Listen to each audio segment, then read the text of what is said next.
নিরুত্তাপ গোপালগঞ্জ, কাঁপাচ্ছে ঠান্ডা। অন্তর্বর্তী সরকার আসার পর হঠাৎ আলোচনায় এসে আবার নিরুত্তাপ হয়ে যায় গোপালগঞ্জ। নেই কোনো রাজনৈতিক উত্তাপ, এখন পুরো জেলার মানুষ কাঁপছে ঠান্ডায়। গোপালগঞ্জে ঘন কুয়াশা আর হিমেল হাওয়ায় বেড়েছে শীতের তীব্রতা, ফলে চরম ভোগান্তিতে পড়েছে সাধারণ ও খেটে খাওয়া মানুষ। ভোর থেকেই গোপালগঞ্জ ছেয়ে যায় কুয়াশা, সূর্যের মুখ না দেখার পাশাপাশি হিমেল হাওয়া বয়ে যাওয়ায় জেলা জুড়ে বেড়েছে শীতের তীব্রতা। এতে সবচেয়ে বেশি অসুবিধায় পড়েছে ছিন্নমূল ও খেটে খাওয়া মানুষ।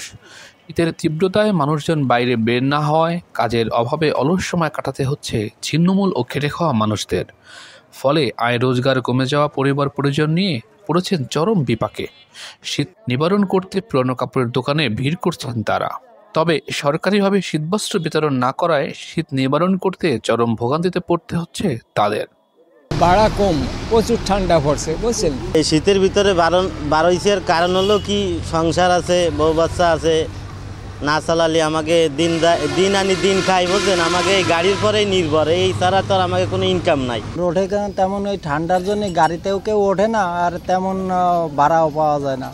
এই শীতের জ্বালায় বাসারটা বাইরে যেতে পারি না, আমরা গরিব মানুষ, রিক্সা চালাতে পারি না, কিষেন বয়তে হই না শীতের কারণে। এদিকে ঠান্ডাজনিত রোগে আক্রান্ত হচ্ছে শিশু ও বৃদ্ধরা। নিউমোনিয়া, জ্বর, সর্দি, কাশি, ডায়রিয়া সহ ঠান্ডাজনিত বিভিন্ন রোগে আক্রান্ত শিশুদের নিয়ে হাসপাতালে আসছেন অভিভাবকরা। আমার বাচ্চার সমস্যা, এই কারণে আমি হাসপাতালে আসছি। ঠান্ডা থেকে আর বুকে আর কি ঘ্যার হয়েছে। আমার বাচ্চা ঠান্ডাজনিত সমস্যার জন্য অসুস্থ, আজকে 5 দিন ধরে ভর্তি আছি। প্রচণ্ড শীত, অনেক কয়দিন শীত তো প্রচুর, এই জন্য সমস্যা হচ্ছে, ঠান্ডা লাগছে, ঠান্ডার জন্য প্রচুর শীতে। জমিতে নামতে পারছেন না কৃষকরা। এতে বড় মৌসুমে বীজতলা তৈরি ও জমিতে চারা রোপণ করতে পারছেন না তারা। পানিতে নামলে তো পাওয়া জেজি মেরে যাচ্ছে, এই অবস্থায় মনে করো তো এখন যারা যে নামতে হচ্ছে মনে করো দায় ঠিক আছে, পাকড়ে বাঁচতে পারতেছে না। তাই ঠান্ডার কারণে আজ জমি চষে থোয়া হয়েছে, সেই জমি লাগানো যাচ্ছে না। ঠান্ডার জ্বালায় পানিতে নামা যাচ্ছে না, পাতো উঠইতেছি, পাতো নিয়ে বইতে যাই ফেরত আইছি। এই শীতে শিশু ও বৃদ্ধদের সবসময় গরম কাপড় পরিয়ে রাখার পাশাপাশি নানা পরামর্শ দিলেন এই চিকিৎসক। শীতের সময় যেহেতু কিছু রোগের প্রাদুর্ভাব বেড়ে যায়, সেক্ষেত্রে বাইরে যদি একান্ত বেরোতে হয়, সে মাস্ক পরে এবং ধুলোবালি যেহেতু বেড়ে যায়, ধুলোবালি থেকে দূরে থাকতে হবে। এবং ছোট বাচ্চা যারা, তারা যেন অবশ্যই গরম কাপড় পরিধান করে, এবং বৃদ্ধদের জন্য একই পরামর্শ।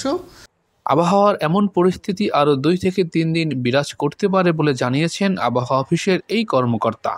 উত্তরের হিমেল হাওয়া এবং দিনের উল্লেখযোগ্য একটি সময় সূর্যের আলো না দেখার কারণে শীতের এই তীব্রতা বেশ অনুভূত হচ্ছে। আবহাওয়ার এই পরিস্থিতি আরও 2-1 দিন বিরাজ করার সম্ভাবনা রয়েছে।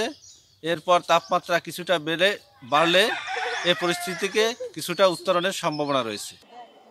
ভোগান্তি কমাতে সরকারি ও বেসরকারিভাবে শীতবস্ত্র বিতরণের মাধ্যমে পাশে দাঁড়ানোর দাবি ছিন্নমূল মানুষের।